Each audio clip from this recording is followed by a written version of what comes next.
रात का सन्नाटा घना था। होटल की ऊंची ऊंची दीवारों पर लगी पीली रोशनी ऐसे लग रही थी मानो किसी अनकहे राज को छुपाने की कोशिश कर रही हो।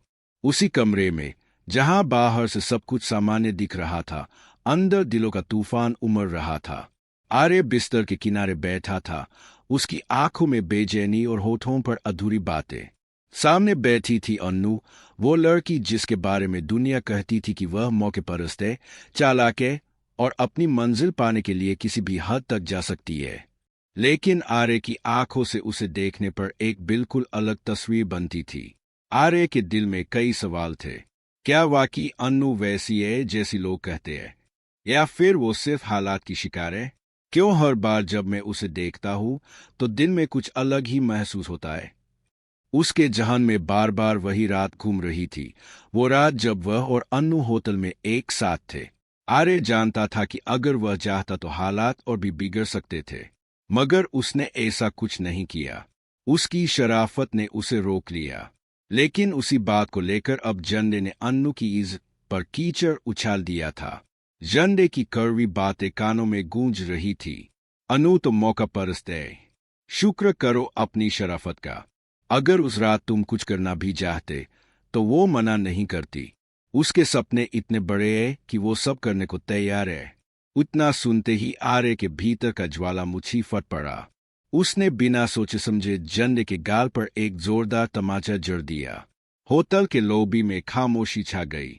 जंडे के चेहरे पर गुस्से और अपमान की लालिमा छा गई। लेकिन कहानी यही खत्म नहीं होती। आर्य और अन्नू के बीच अधूरी बातें। आर्य जब भी अन्नू को देखता, उसका दिल मानो कह उठता, जब से तुमसे मिला हूं, हर जगह सिर्फ तुम ही नजर आती हो। तुम्हारी मुस्कान, तुम्हारी आंखें, तुम्हारी बातें, सब मेरे जहन में बस गई है। लेकिन हर बार जब वो इन भावनाओं को जुबान पर लाने की कोशिश करता, तो रुक जाता।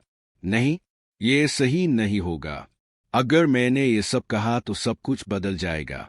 उस रात भी जब अन्नू पास बैठी थी, आर्य ने मन ही मन कहा, अनु, मैं तुमसे प्यार करता हूं, लेकिन ये बात मैं कभी नहीं कहूंगा। अगर तुम मुझसे पूछोगी भी तो मैं यही कहूंगा कि ये तुम्हारा भ्रम है।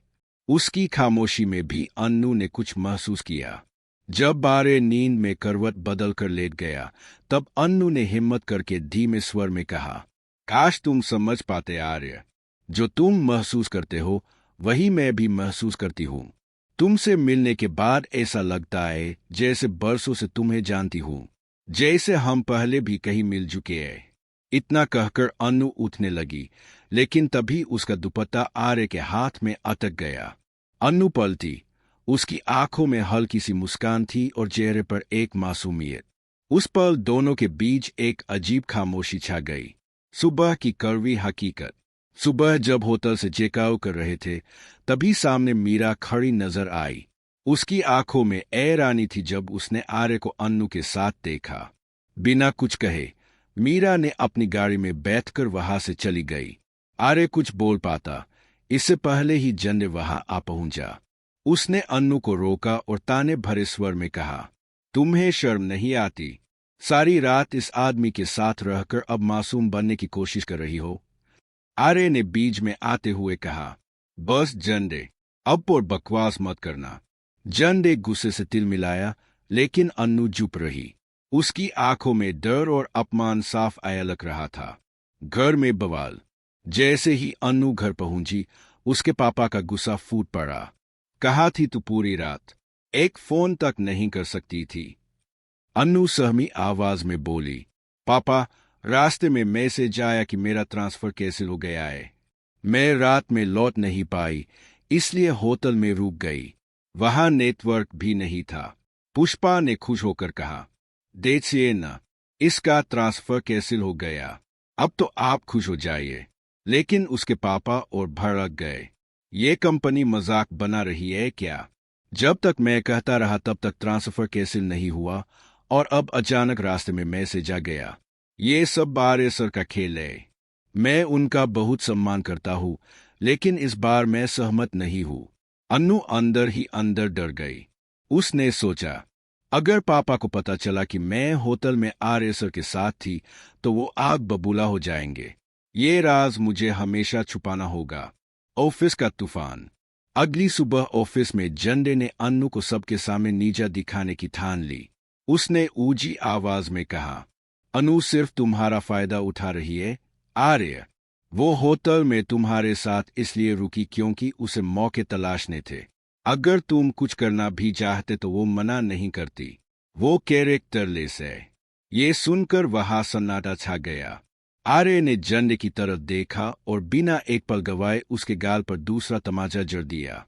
अगर दोबारा अनु के बारे में ऐसी जुबान खोली तो मुझसे बुरा कोई नहीं होगा। सभी कर्मचारी हैरान रह गए। अब सवाल था, क्या आर्य सही था?